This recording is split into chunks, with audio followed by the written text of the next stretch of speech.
Hello and welcome everyone to this second lecture in project management. This is from the first week of the project management course. And last lecture we were talking about what is a project and what is a civil engineering project. And we talked a little bit about the three constraints that are constantly being held in tension with one another in any civil engineering project, and that is cost, time, and quality. You need to determine what is the correct balance of these three constraints when determining your project scope. That is, what is the infrastructure that you're building or designing or whatever the project may be. And how you come to the correct balance of cost, time, and quality will depend on how well you engage with the various stakeholders, people who have an interest in this project, not necessarily the people who are paying for the project, but the end users and the people affected by the project. And so it may be that your road that goes to Choman doesn't need to be that higher quality, but it must be built at low cost and it must be built quickly. It may be that the house you're building for the Prime Minister's family, it doesn't matter if it's high cost, but it must be high quality and it must be made quickly.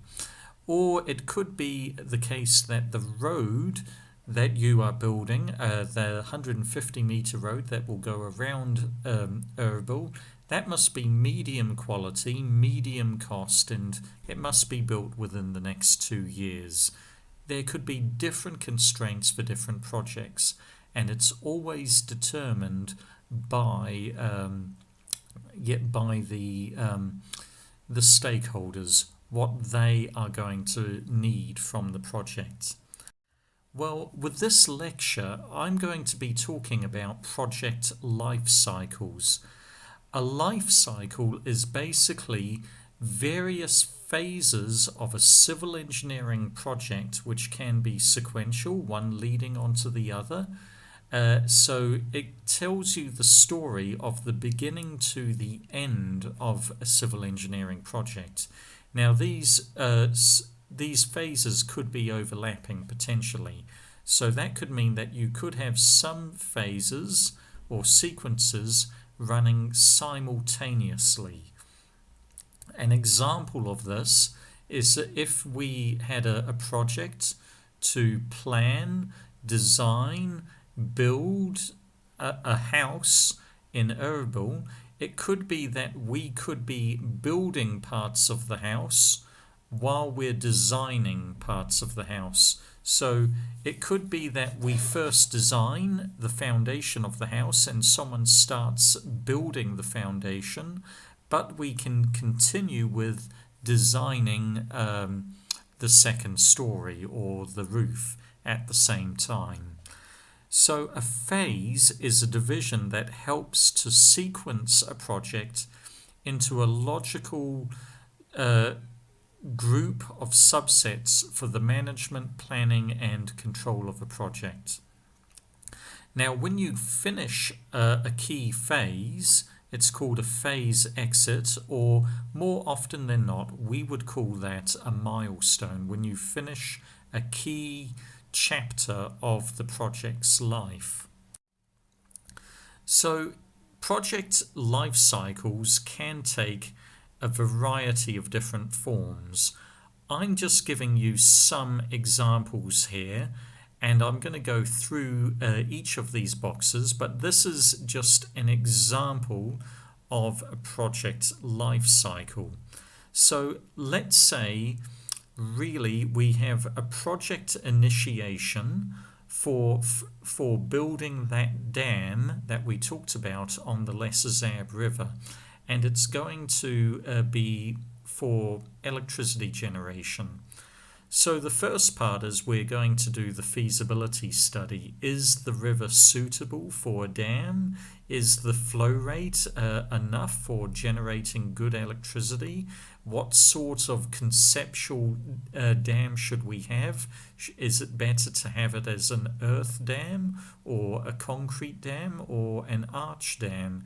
Where is the best place for it to be? We would also be looking at the key costs, including external costs and key benefits. And it's very generic and very general. It's not very specific at this stage. We would then do an early estimate, and this is part of the feasibility study in a way. These would go alongside, but this is where you do a rough estimate to work out how much it's going to cost. You would also engage with stakeholders. Who are the stakeholders? Well, anyone who might be using the electricity, the people paying for it, the government, the Minister of Electricity. What about other people who use the river? What about farmers who use the water for irrigation? They're probably not going to be too happy with a dam being built for a feasibility, for electricity generation. They can't use that water for irrigation now. Or what about people who live upstream of the dam? Well, they're maybe going to be concerned because they're going to have a big lake on their land. Maybe they'll be happy about that. Who knows? You need to ask them. But by talking with all of the stakeholders, you are determining what are all of the internal and external costs and benefits. And with that, you can maximize the benefit, the net benefit of the project, and that will determine the project scope. That comes down to defining the project scope, what it is exactly the project is meant to be achieving, how many kilowatt hours of electricity is it meant to be producing, what it's meant to look like, where it can be positioned, how much water it can store behind it, how much land is acceptable for it to be flooded, and the key constraints. At that point, maybe you would start going into what I would call the design phases. So you would actually put all of the key aims of the project in a document, and then you would tender it out to various design companies, and they would all fight to win the contract for designing. And then they would immediately begin the conceptual design. So this is sort of the rudimentary general design work. Is it going to be a concrete earth dam? Is it going to be a reinforced rock dam? Is it going to be an arch dam? Where is the dam going to be positioned? How many generators in the power station? What will be the shape and size of the lake behind it? Real general terms. And then once they've made that concept design, it will go to the project sponsor, who will probably give it to a lot of key stakeholders, and they will review it and approve it. They might actually say, we approve this pending actually the dam needs to be a bit bigger or a bit smaller. Actually, we want to have 2 generators rather than 1 in case one breaks down. Those key things. Then they would go to the detail design. This is the real number crunching, the real hard engineering. How much concrete must go into the dam? How much reinforcement? Can it withstand these forces? Can it withstand an earthquake? And so on and so on. And then it would go to review and approval. By this stage, it's getting so specific that the sponsors, the government, they probably don't know how to review a detailed design. So they're going to send your design out to a third-party engineer to review and improve it as a review, as as an audit of your design. Following that, we're moving into the construction phase. So the construction documents will be written and made, and then it will be tendered out and awarded to a construction company. You will have various construction phases. You'll have the foundations, you'll have the building of the dam itself, the geological work and the ground preparation. You'll also have the painting and the utilities, the building of the power station. There's going to be hundreds of phases in that one box, the construction phases. Once it's all done and finished, you do a once-over of the site called a site evaluation, and when the constructor is happy and he believes he's built the dam according to the design specification that he was given, you would have the handover where it will be handed back to the sponsor and the end user of the dam. And then following that, you've got to remember there will be lots of maintenance. There will be ongoing maintenance for this dam for the rest of its life. And part of that will be that there is retainers. This is a very common thing. So in a construction project, potentially a construction company will say, yes, I will build this dam for $100 million. And the sponsor says, fantastic, I accept that price, award you the contract, please build it for $100 million, we'll pay you. But when you finish, we are going to pay you $99 million. The final $1 million, we will give that to you after 6 months or 1 year.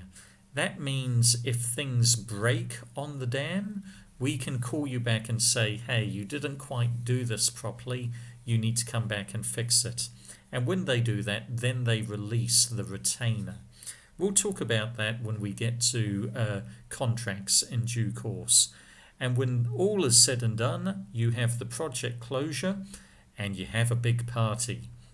That's just a very typical, very general cycle of a typical civil engineering project. Some civil engineering projects will not have some of these squares. Some of them will be a little bit more specific. You could actually break these squares up into a lot more, but these are just a general idea for seeing what the life cycle of a project is. Here's another example, and it's a little bit different. This one is for a smaller dam, a smaller project. This is for building a house in Erbil, and I'm sure you're going to go through this at some stage in your lives. Everyone will eventually own a house, or everyone has the ambition to own a house. So probably the first task here is you're going to acquire land. You're going to buy land or be given land as a Kurdish citizen by the government. And then you're going to engage with stakeholders. Probably the key stakeholders are the people you are going to want to live with you in the house, who are going to live in the house. So it would be foolish of me, for example, if I was building a villa for me and my family, if I didn't talk to my wife. If I just designed and built a villa according to what I wanted without consulting with my wife, we're going to have a big fight. She's not going to be happy because she's going to probably want a much bigger kitchen than I'm willing to give. She's probably going to want a bigger bedroom and bigger wardrobes and so forth. I'm probably going to be more interested in things such as lighting and insulation and quality of build, because that's just the sort of person I am. So it's important to engage with stakeholders, family members, and also other people, sort of neighbours. What about the society at large? Will the house need to be built to any particular government standard for how houses are to be built? Then you can go to the conceptual design of the house. Now, usually this is done by an architect rather than an engineer. But you're going to be a civil engineer. There's nothing to say you can't do this yourself. And then once you come up with the conceptual design, you have a period of review where you can show it to stakeholders. You can show it to your husband or wife or to your children and say, what do you think of this house? And they can say, well, actually, can we make the kitchen a bit bigger? Or why don't we move the bedroom to this side of the house so it gets more sunlight? And so forth. And you get the general layout of the house.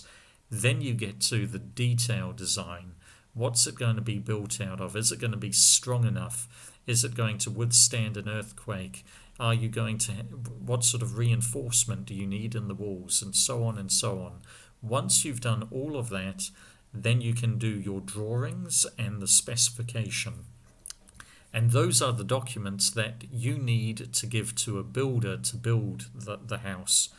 Resource consenting, that's where you pay money to the government to get permission to build the house, and they will look at the design and say this is in keeping with standards for Errigal. We approve of this house being built. And then you can actually tender, you can give the design documents, the drawings and the spec to various construction companies. They can all put in quotes, and then you can choose which construction company you hire. They're going to first lay the foundation, then the columns, the floors, the ceilings. They're then going to buy bricks, and they're then going to lay the bricks. The final thing is probably services, making sure there's water and electricity and gas pipes connecting to it. Joinery, that's windows and fit out, making sure you have good doors and you're having a good balustrades on the balconies and on the stairwell. After that, you clean up the sites, you clean all the rubbish and the debris, and you landscape. You plant a garden around it, and then it's handed over, meaning that you can move in. And again, if you're a smart person, you will probably make sure there's a retainer for the maintenance period. So if anything breaks in the house in the first year, the builders have to come back and fix that, and then you can release the rest of their payment. So with project life cycles, they can be put into different categories, and you may have noticed that with the two life cycles I've just shown you, some of the boxes were different colors, and I'm trying to follow the pattern here, but it's generally you would have a pattern of initiating, planning, executing, controlling, and then closing. So with initiating, basically you are trying to define what is the project that you are trying to achieve. What do the stakeholders, and there could be many with a civil engineering project, what is it that they want? What sort of time, cost, and quality constraints are we working with? The planning is where you actually write out the project life cycle. Often the first few boxes of a project life cycle are already done before you even write this out. And you're basically trying to determine how are we going to achieve the objectives of this project? What course of action do we follow? Is it better if we tender the project in one bulk for design and build, or is it better if we break it up and we tender the design part of the project and then later tender the construction part of the project? These questions you need to ask, and there's reasons why you might go in either direction. The executing is basically where you start following that plan. You start the process of ticking those boxes as you go through the project life cycle. Now, controlling and monitoring, that happens alongside executing. Ideally, you would have this sitting maybe above or alongside executing and not beyond it. What you're doing is you're tracking and reviewing the progress that you're making on the project, and you're ensuring and testing to make sure the project is moving in a direction that it is in keeping with the original project scope. So, one of the things that can often happen in a project is called the golden crowbar. What's a crowbar? Well, it's just a big, heavy piece of iron that you use for pulling nails out of a wall. It's not a very It's not a very high-tech piece of equipment, but a golden crowbar makes no sense, does it? Why would you make something that is so simple and rough and ready out of gold? Why would you build it out of such high quality? Well, this can often happen when sponsors do not and planners do not actually thoroughly communicate to the engineers, who are the designers and the builders, uh, about what level of quality is needed. If you're an engineer, you will naturally want to do things high quality. And so you would have a tendency to build the crowbar out of gold. Now, actually, the end user, the stakeholder, he doesn't want it out of gold. You've over designed something and made it high quality, and you think it's good, but actually you've made it an unacceptable cost, and you've also delayed the time that it can be delivered.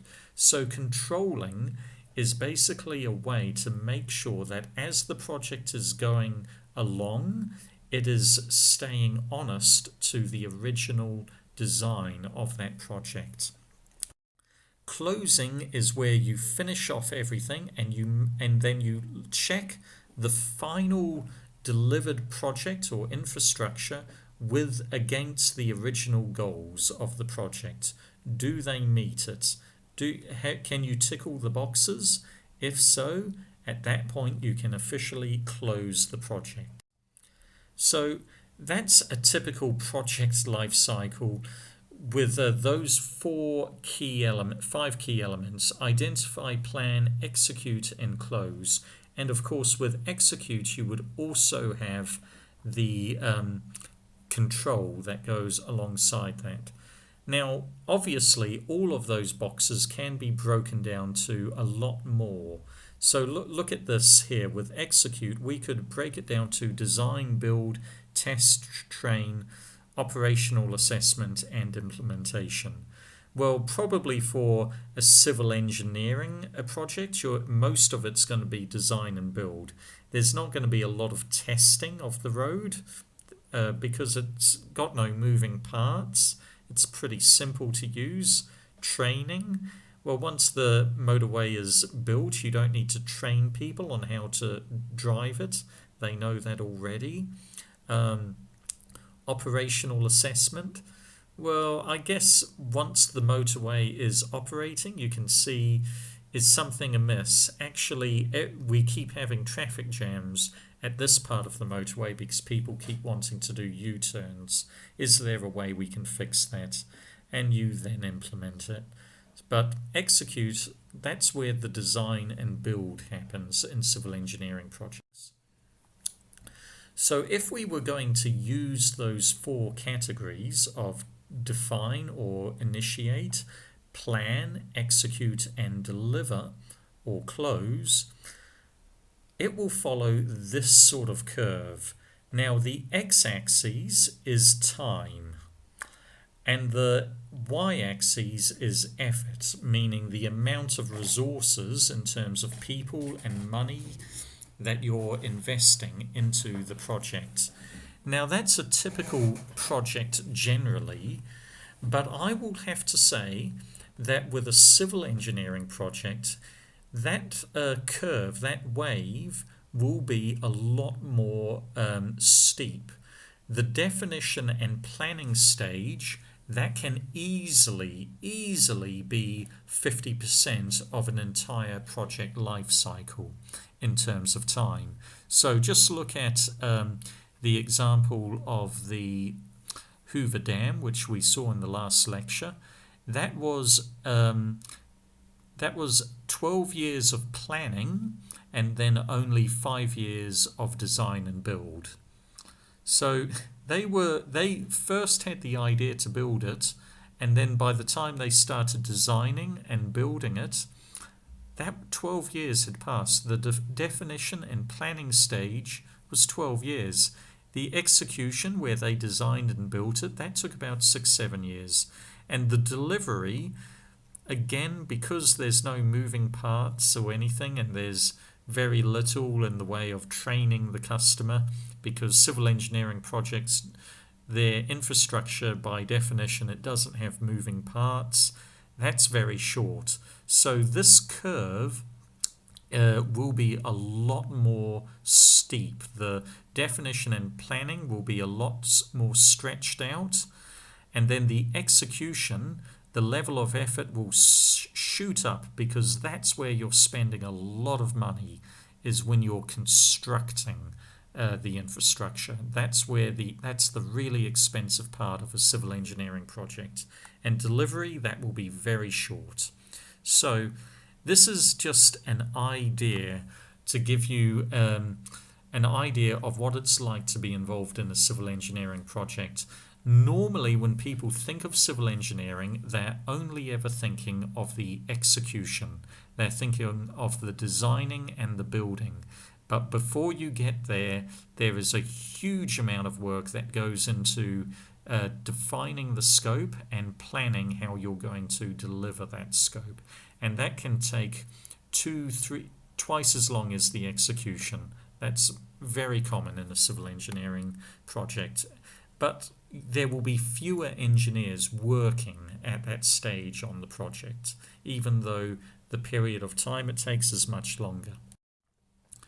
So with all of this, we must ask, what is the role of a project manager?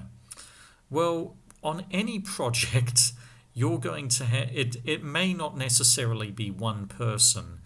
Remember, a civil engineering project can span many years, so people leave projects halfway through and come in, so the project manager could change in that time.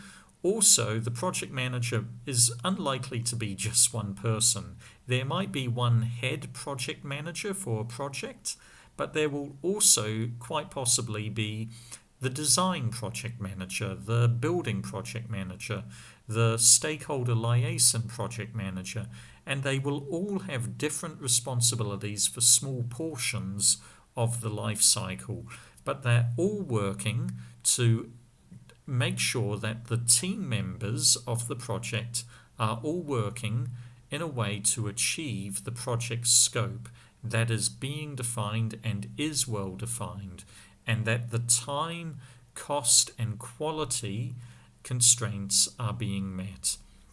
So they also plan, lead, and monitor the resources that are at hand, the people, the equipment, the materials, the time they have, in such a way that the project scope is achieved. Now, they will also apply leadership methods to achieve the project aims and goals. Now, I'm not teaching leadership here. We will touch on it here, but generally, to be a project manager, you need to be a good leader, because you're leading a very diverse team.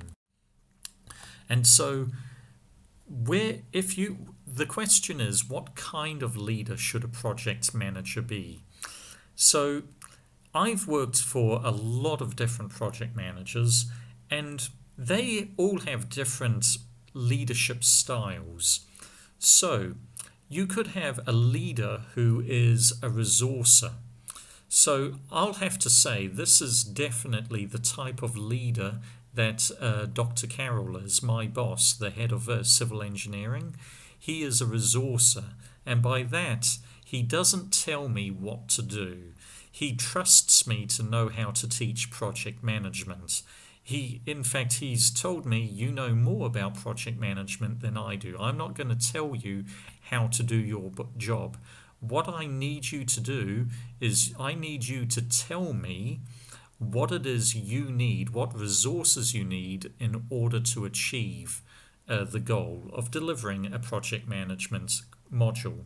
So I will tell Dr. Carroll what I need is time. I only have 40 hours a week that I can work for the university, and I need to invest a lot of time to make these modules.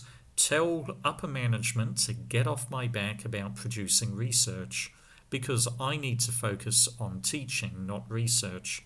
And so he will resource me by doing that, making sure that I have enough time to prepare these modules. Another type of leader will be a role model.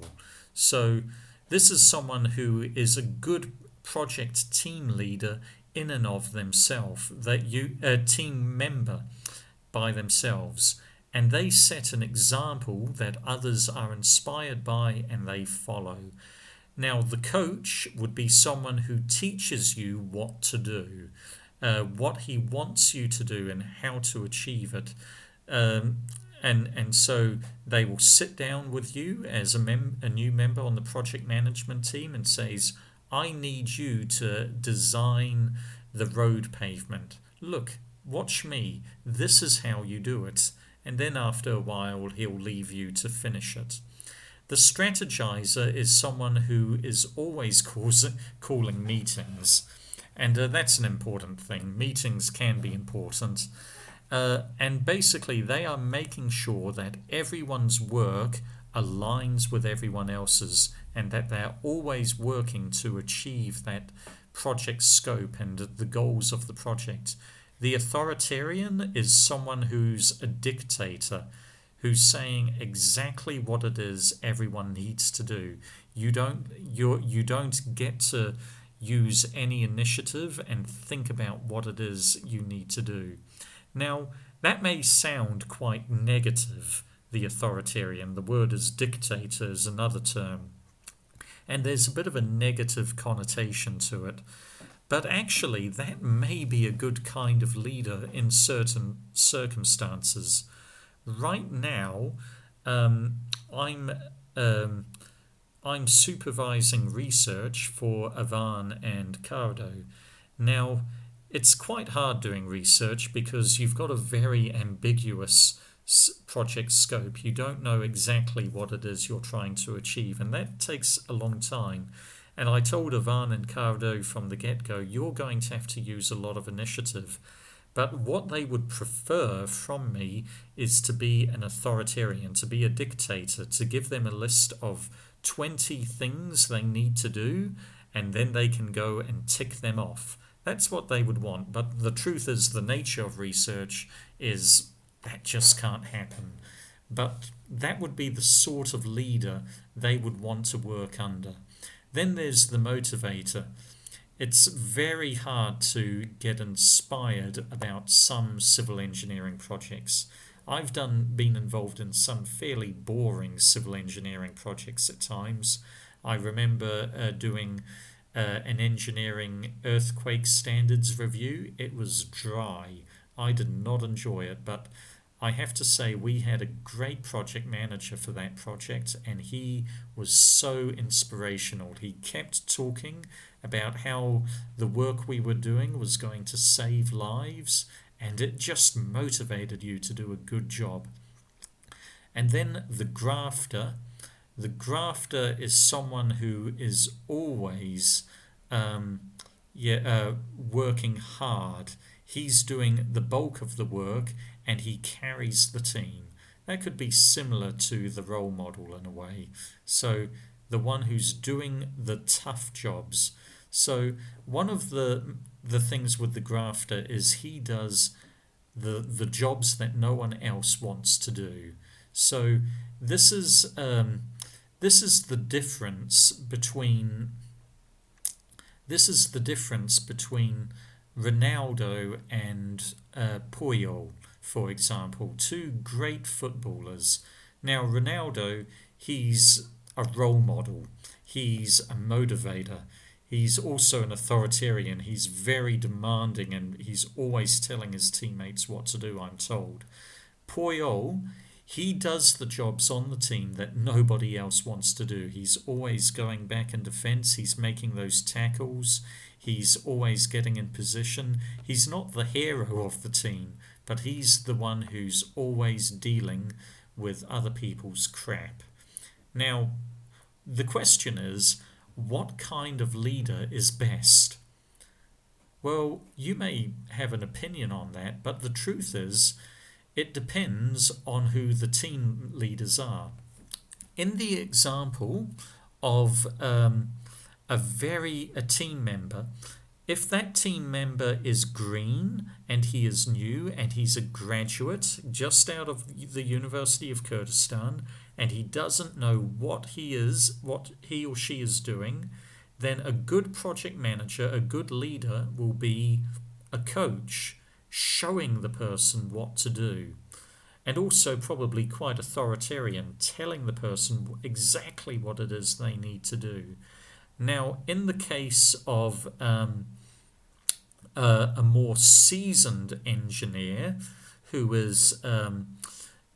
really does know what he's doing, then his project manager, his leader, needs to be more a resourcer. The manager doesn't need to tell him what to do. He's just trying to make sure that that member of the team has the resources he needs to achieve the goals of the project and his part of the project. Now, obviously, some projects are naturally really exciting. If you were working on the Millau Bridge in France, you probably don't need a leader who's a motivator, for example, because the project is so exciting, there's motivation enough. But there are times in projects where motivation is really low. So one example was a project I was working on in Oman. There was a financial crisis and there was some corruption and none of us were being paid. Our motivation levels dropped they went below zero. It's very hard to be motivated to do a project when you're not being paid.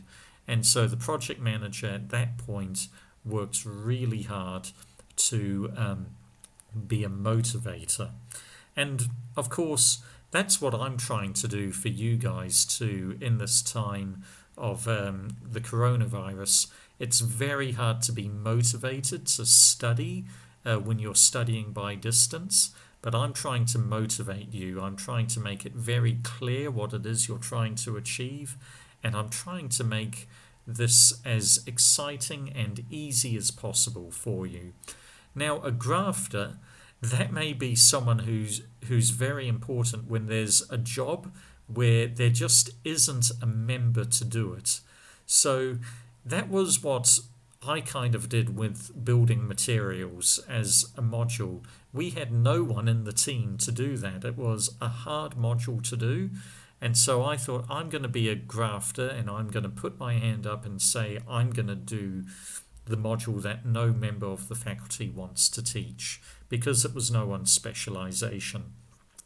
Now, a good leader will often be the person who does the grafting, who does the jobs that no one else wants to do. And that way he keeps the members happy and he keeps the members of the team working hard on things that they're more specialized in doing.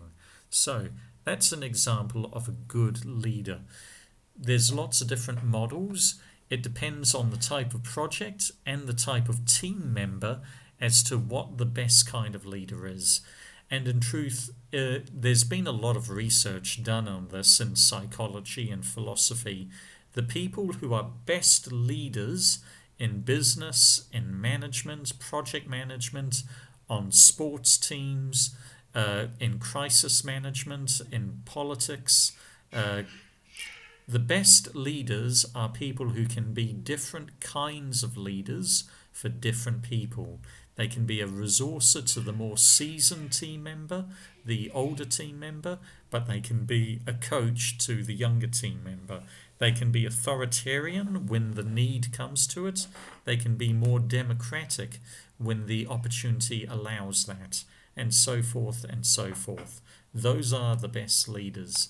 So whatever you're doing, even if it's not project management, if you find yourself in a leadership role, remember the best leaders are people who can actually switch and change from various leadership styles. So let's now talk about lines of communication. You're going to have hundreds of people working on a civil engineering project, for some of the big ones anyway. Now, those people could be put into three different categories for the most part. You've got the sponsor. Now, that's the stakeholder who's actually paying for the project. In civil engineering, that will usually be the government, but maybe not. If you're building a big hotel building, then maybe the sponsor is Hyatt or Rotana. You will then have the designer. Again, that's unlikely to be one person. There could be hundreds of people in that box. And the constructor.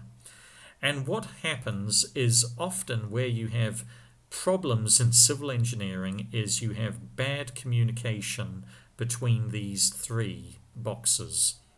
So often what will happen is the constructor is building something on site and the sponsor is visiting, and the constructor will say to the sponsor while looking at the design, he'll say, I do not know why the designer designed it like this. I'm going to change it just to simplify things. Meanwhile, the designer hasn't heard about this. He wasn't in that line of communication, and there was probably a very good reason why the designer designed the infrastructure that way. Or maybe the constructor is designing things very much according to what the designer had intended, but neither of them are communicating with the sponsor very well. And so after a while, the aims of the project may reflect what the designer wants rather than the sponsor and the other stakeholders want. So remember what I told you about the golden crowbar?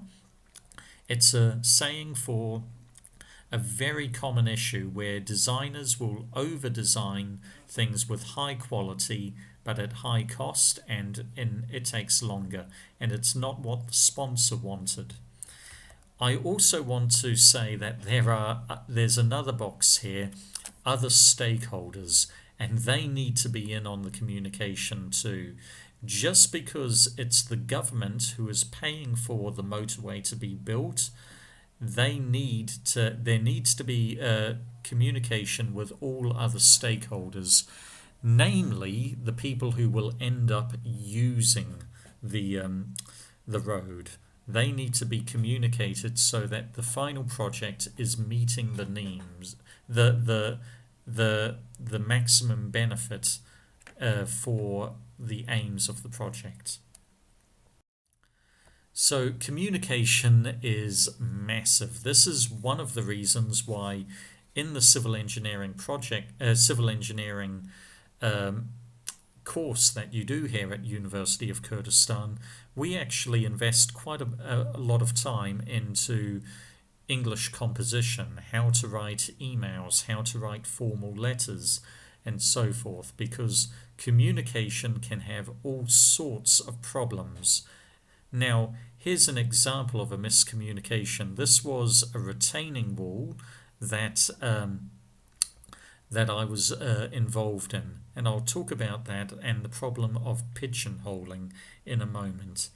Now, a miscommunication that can often arise where not everyone in working on the project has a clear view on the total scope of the project and a clear idea on the constraints of time, cost, and quality. This is called being pigeonholed, where you are only thinking about your part of the project and you're not thinking about how your part of the project fits into the project as a whole. So this is actually what happened with me. I was working on on a construction site. I wasn't. I was working in a design office, and I had a situation where uh, someone from the council, the local municipality, phoned up and said, "We've had a slip on the road." And basically, he said, "We need you to fix this slip. We need you to design a retaining wall." Now, I said to the municipality person, I should come out to site and see it before I design it. And the municipality person said, "I don't want you to do that because it will cost a lot of money. It would mean it was in a different part of the country. I would need to fly there to look at it." And so he said, "I want you to just design this retaining wall based off the pictures that I'm sending you of the slip, and also a survey that a land surveyor has done of the slip." And I said, "Okay, that's fine." And I designed the retaining wall, but that not having that site visit meant that we had less opportunity for communication. And if I had done that site visit, I would have been able to see that the risk of slipping was going to continue along the road. But I designed it, and I designed the retaining wall, and the builder built it, but I didn't design it long enough. I designed it just to cover the existing slip, and I didn't have any idea that the slip would continue up the road. And so this happened the following year. So you can see this here. We've got a beautiful retaining wall that I designed, and it's very beautiful because I designed it, but it's not big enough. And so the slip continued up the road. As soon as there was more rain, there was another slip beyond the retaining wall. I needed to build the retaining wall all the way along the road so that the slip wouldn't continue. That came about because of a miscommunication between me, the designer, and the sponsor. This is another example of a miscommunication that I had.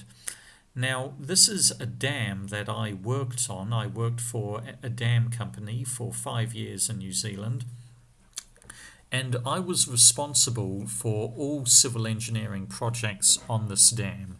I didn't build the dam. The dam was built in the 1960s, but I was in charge of maintaining it. Now, basically, I had a situation where I wanted to build a project, a retaining wall near the dam, but it meant that we were going to have to stop the power station for about 3 days.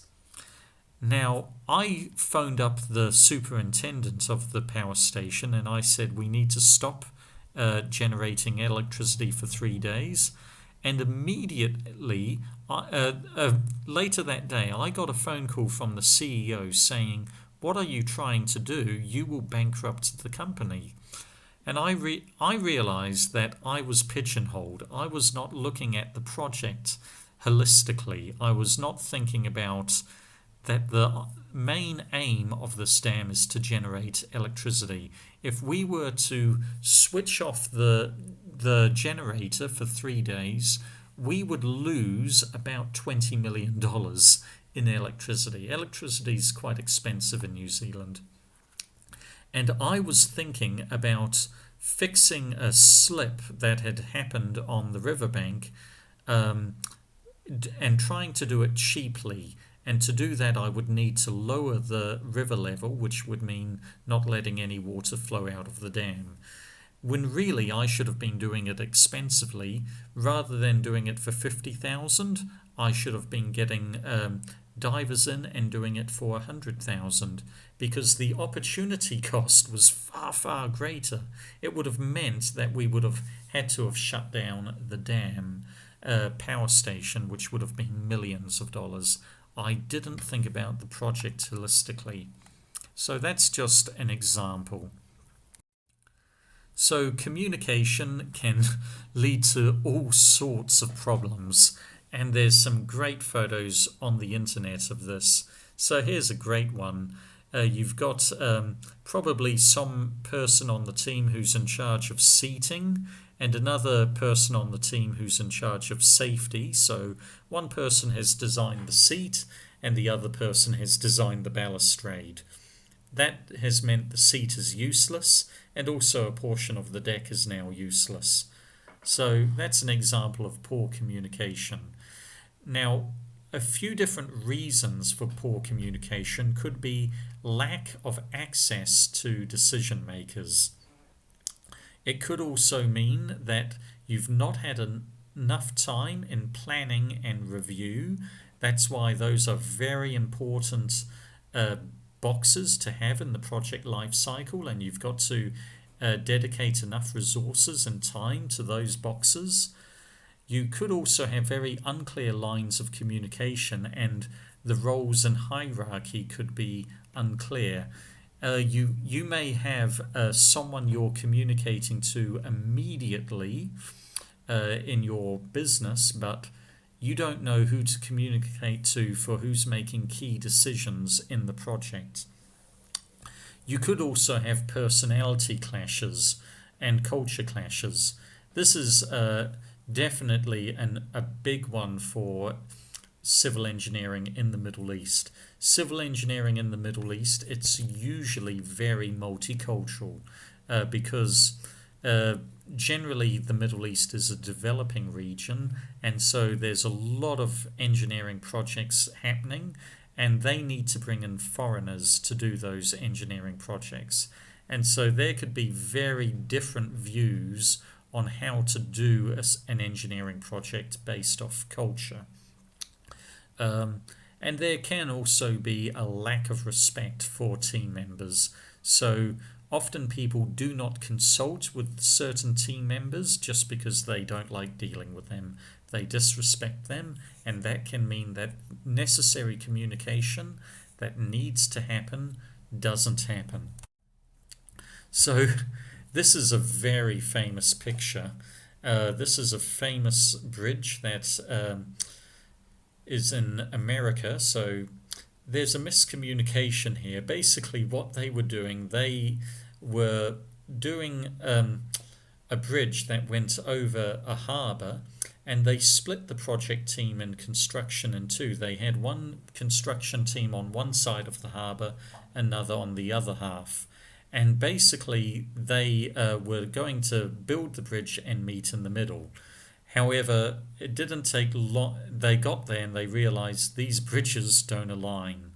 This is not Photoshop. This actually happened. And in the end, what they had to do was they had to tear down the bridge and start again. It was very costly.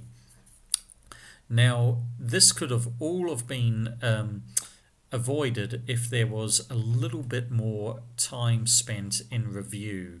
What they discovered when they did an inquiry into this was they realized that there was a lot of pressure to build the bridge quickly, and so they did not have enough time to review, to sit down at every stage and say, okay, is this aligning?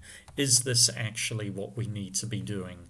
And there was also just not enough communication between the two teams, the one team on one side, a team on the other.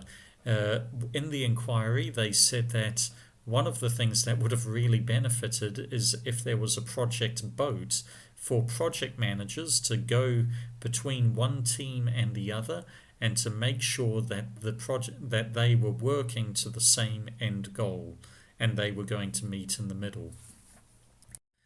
This is another example of really poor planning. So you can see that there was land that was set apart in the master plan for this city for a motorway, but the building that went into this real estate, those project managers, they didn't consult with all the stakeholders, and they ended up building the real estate in land which was marked for the motorway. So this was a fail of the sponsor, namely the Ministry of Development and Housing, not communicating with the Ministry of Urban Planning, if you like.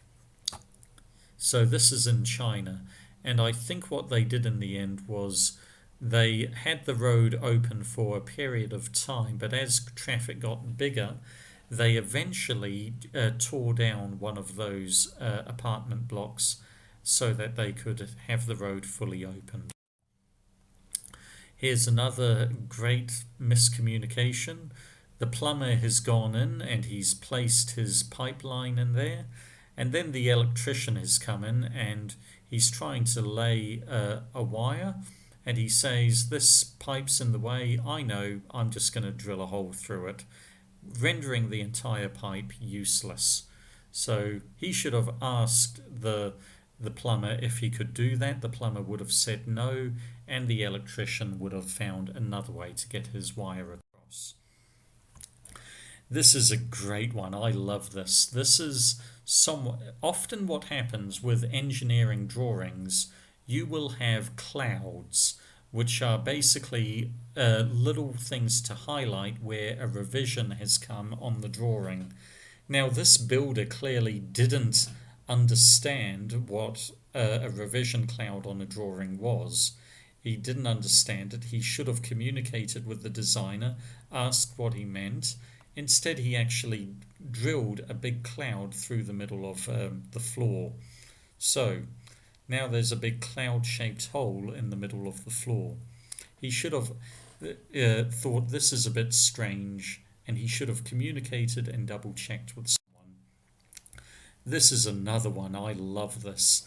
This is probably a builder who doesn't quite understand orographic drawing. He didn't do 2D orographic drawing with Dr. Carroll, and now he's built a stairwell which is completely useless. If things were unclear to him on the drawing, he should have communicated with the designer. So let's continue now with talking about some of the tools that we can use for good communication. Well, one of the key things is we need to have thorough planning. That gives time to communicate with all of the different people involved in the project, and particularly stakeholders. It's also really important to have frequent and wide reviews. So after every little bit of design work or construction work, you have a point where you say you will not continue with this design or construction until it's been reviewed by these people and they can sign off on it. You could also have project-specific communication devices. So intranet is a very useful thing to use because everyone can have access to the same resources. What we do at the university is we use Moodle, and that's a really useful thing because all of the resources that you could possibly need, everyone has access to them. And it's laid out in a way that you can find what you're looking for easily. It also provides a platform where you can communicate. You can ask me a question, but everyone else can see it. We can use the forums, so everyone gets the benefit of my answer, because if you're asking the question, someone else is probably thinking it. The same goes with working on a civil engineering project. Project progress updates. These are little reports saying how we're tracking on the project, and it gives everyone an opportunity to see how we're moving as a whole. Remember what I said about a problem being with miscommunication, where people get pigeonholed. They're only thinking about their part of a project. There are often people who are working on projects not on the site, and they find great motivation when they can see a progress report and see photos of the project going forward on site. You also have celebrations when you complete key milestones, and that can build motivation, team building and training exercises. It's also really important to have very clear job descriptions for everyone on the project so that they understand what their responsibilities are and how what they do contributes to the project as a whole. And we'll talk more about WBS later. Don't worry about that acronym now. It stands for Work Breakdown Structure, but we'll talk more about that later in the coming lectures. So another great tool for improving communication is to have open plan offices, and these are becoming more and more common throughout the world. And you can have an open plan office for a company or an engineering firm, but increasingly what you're doing is you're having a project opening up their own office. And so often you could have people employed by different companies, but they're working at the project office. If they're working solely on one project, then they could have a project office. So some of these people could be hired by Hameen Group. Some of them could be from the Ministry of Roading and someone from the municipalities. Some people could be with Barry Shaklawa. Some of them could be with a design firm, and they're all working together on one project. So they're all working together in an open office. And an open plan office is great because it facilitates good communication. Sometimes if you have to write an email or phone call someone, you're not going to do that if you think, it might not be necessary. But if it's someone just across the hallway from you, you can yell out and ask a question. It facilitates that good open communication. And it's becoming increasingly popular, not just in projects, but actually in business management as a whole. One of the first design consultancies I worked for, the first engineering firm I worked for, they had a huge open plan office. And I actually was seated next to the CEO, someone who probably had a salary of $2 million a year. He was in charge of a company that had 600 employees. And he was in an open plan office right next to me. Even the CEO did not have his own office. We all shared the same office, and that made great access. I had access to everyone. I never had to knock on doors or make appointments to see anyone, and it made good communication. So open plan offices, they're not very popular in this part of the world, in the Middle East, but they're increasingly popular in the developed world and in other parts of the world too. In Asia, they're very popular because that people are seeing the benefits of good communication that comes with an open plan office. The other thing that goes towards good communication is having frequent meetings to make sure that everyone is on the same page to regards to scope, so that no one is creeping away from the scope. Hey, you're not doing your part of the project in a time-efficient manner. Hey, you're doing your part of the project to a quality which isn't acceptable for the project scope. Or you're doing your part of the project in a way that is too costly for the project. And so it keeps everyone accountable and keeps everyone focused on the wider project scope. And team members can also see how their part of the project fits, and it can improve motivation. And it also provides an opportunity for collaboration. Hey, you're designing the road for that part of the project. I'm designing a road for this part of the project. Why don't we design the pavement together, and we can save time and improve efficiency? It's also an opportunity to foresee risks. Hey, you're laying the electrical cables and designing electrical cables. I'm actually designing the plumbing, the water pipes. we better make sure that we don't work against one another, and we design our utilities in a way that they don't get in one another's way. That's a very basic example of a risk that can be foreseen and managed from a meeting. Another thing that can really improve communication is actually something that will build camaraderie or friendship between team members. So when a critical phase is completed, we already mentioned that's a phase exit, but it can also be called a milestone. And if it's a really important phase, a real important milestone, you should see that as an opportunity to celebrate the project's progress with the entire team. And so milestone celebrations are a very key part of any project, and you should budget to have a milestone celebration to a degree. So for different milestones, some of these are quite traditional. So one very traditional milestone celebration is called a groundbreaking ceremony. Remember what I said about with a typical civil engineering project, you could spend years in the planning and in the initiating, the stakeholder liaison, and then the design work.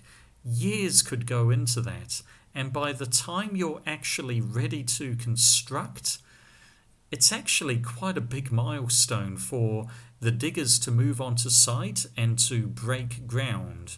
And so a groundbreaking ceremony is often where key people who've been involved in the project, they get to get a golden spade and they get to dig the first part of the ground.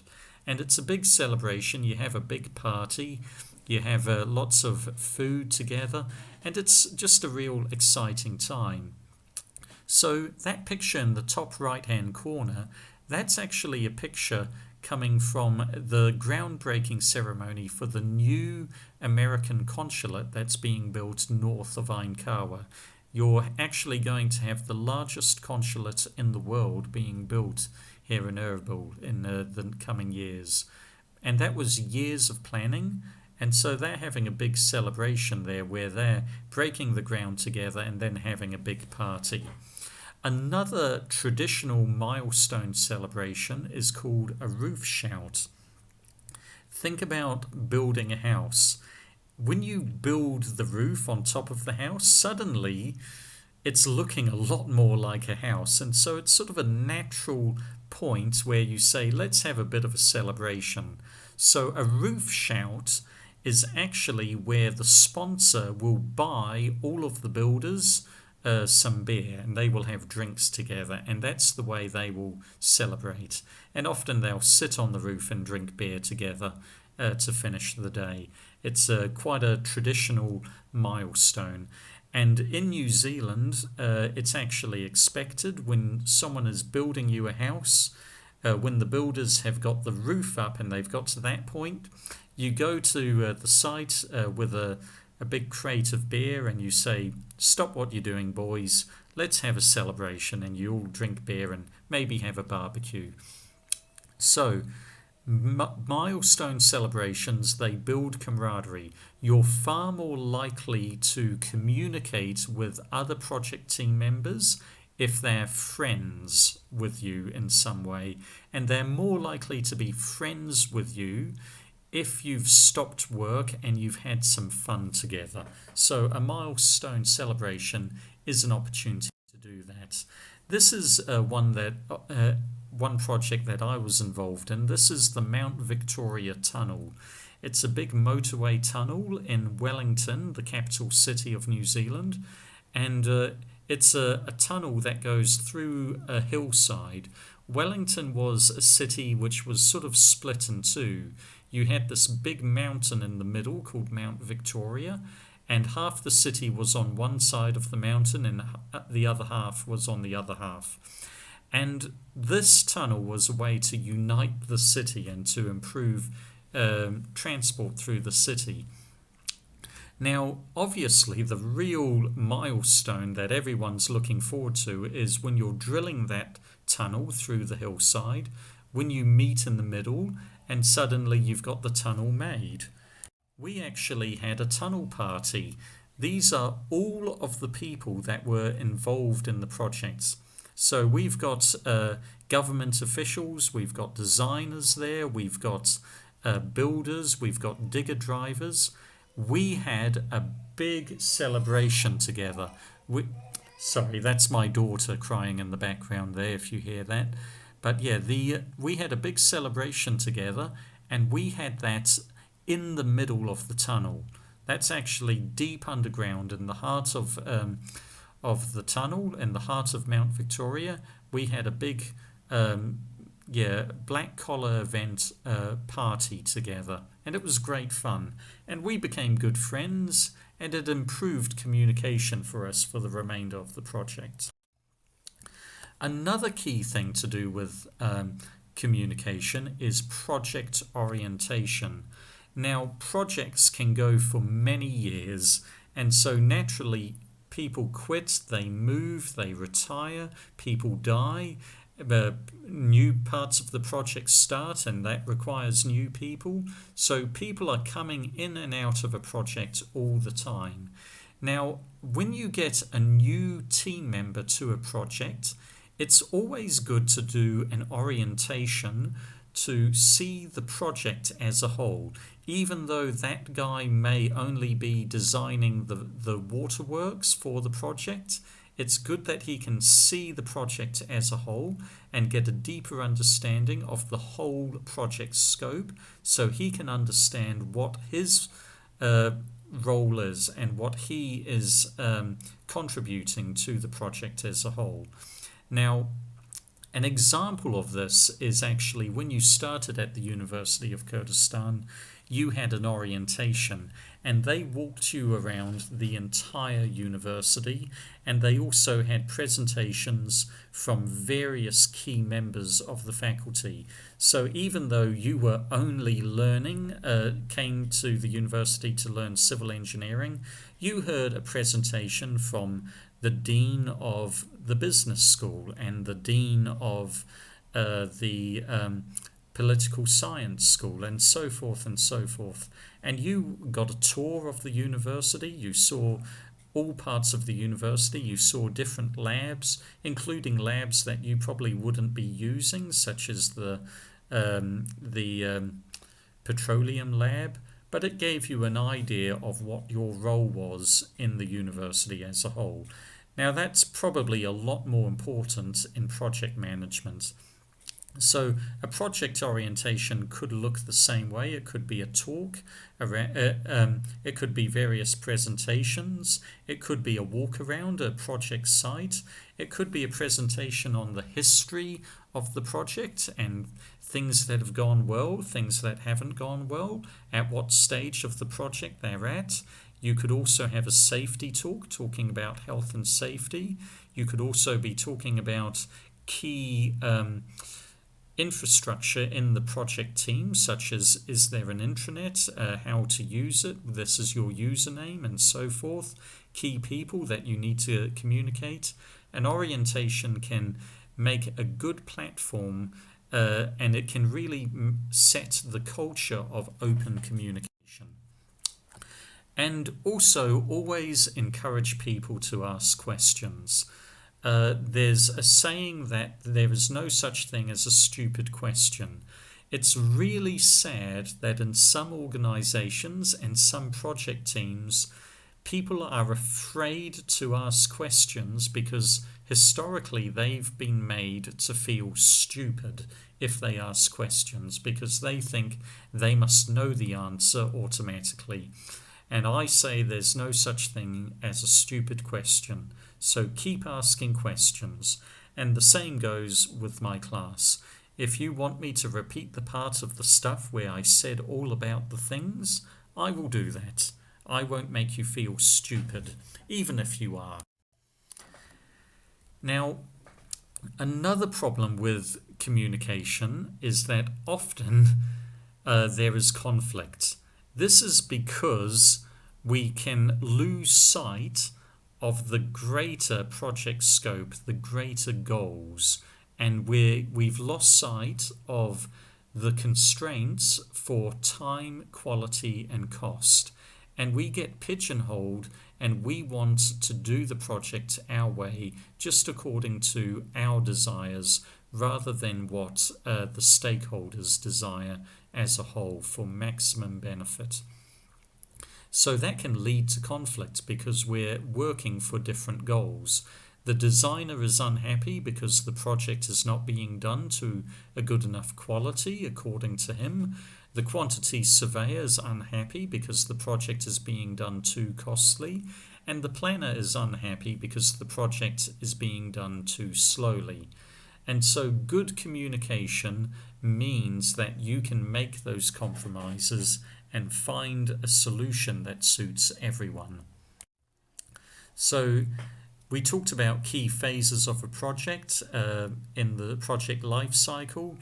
A lot of people who would be cynical would say key phases of a project are enthusiasm, disillusionment, panic, search for the guilty, and the punishment of the innocent.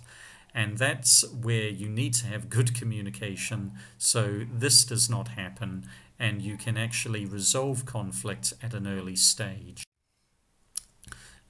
This is something I found in one of the books on project management. This is a short story about 4 people, everybody, somebody, anybody, and nobody. There was an important job to be done and everybody was asked to do it. Everybody was sure that somebody would do it. Anybody could have done it, but nobody would. Somebody got angry about that because it was everybody's job to do it. Nobody thought that anybody could do it, and nobody realized that everybody wouldn't. It ended up that everybody blamed somebody. In the meantime, nobody got the job done. So that's just a fun story of a project failing and going poorly because there was poor communication. That's just some fun and games for you. Now we're going to the final slide here, but I just want to have a very brief talk about public works and private works. So a public work is where a government department or agency, or even from the UN, they're the people who are paying for the project. A private work is where the project is being sponsored by a commercial entity. So it could be the Ritz-Carlton, the Rotana, or someone like that, a professional company. Now, generally, the reason why a government would sponsor a civil engineering project is because there's a lot of external benefit to be realized. And so a commercial company isn't going to do that because they're only interested in internal benefits. So the other thing is, if there's a lot of external benefits with public works, that it goes by extension that there's a lot of stakeholders. There's probably a lot of end users. Now, because the end users could actually mean that the people in the future, stakeholders could be future generations. Naturally, generally civil engineering projects, if they're public works, they need to have a lot more expectation of high quality, and they need to have a long life expectancy. And to get maximum net benefit, it's worthwhile spending a lot of money and even spending a lot of time in order to achieve that high quality. And so projects are also much larger because of a concept that we call economies of scale. And you learnt about that when you did engineering economics. So examples of a public work would be highways, wastewater treatment plants, large dams and bridges. Whereas private works would be things like warehouses, factories, hotels, irrigation systems for a farm company. Now, it should become clear to you that most civil engineering projects are in fact public works. And so most civil engineering projects are really large. and they're really expensive. We're talking millions of dollars, and there will be hundreds of team members in the project team. And that's why we need to have good project management. There are going to be a lot of civil engineering projects that you're going to be involved in that will take many years to achieve. They will take millions of dollars, and the quality expectation will be such that it has to outlive even you. And so that takes very good management in order to achieve those goals. Now, some background reading. I would like you to read these pages from Oberlender's book, which is available on Moodle. It's a PDF. And I want you to read pages 5 to 9, 12 to 14, and pages 22 to 28. Once you've done that, you should be able to do assignment 1. And assignment 1 is available now on Moodle. So thank you and goodbye.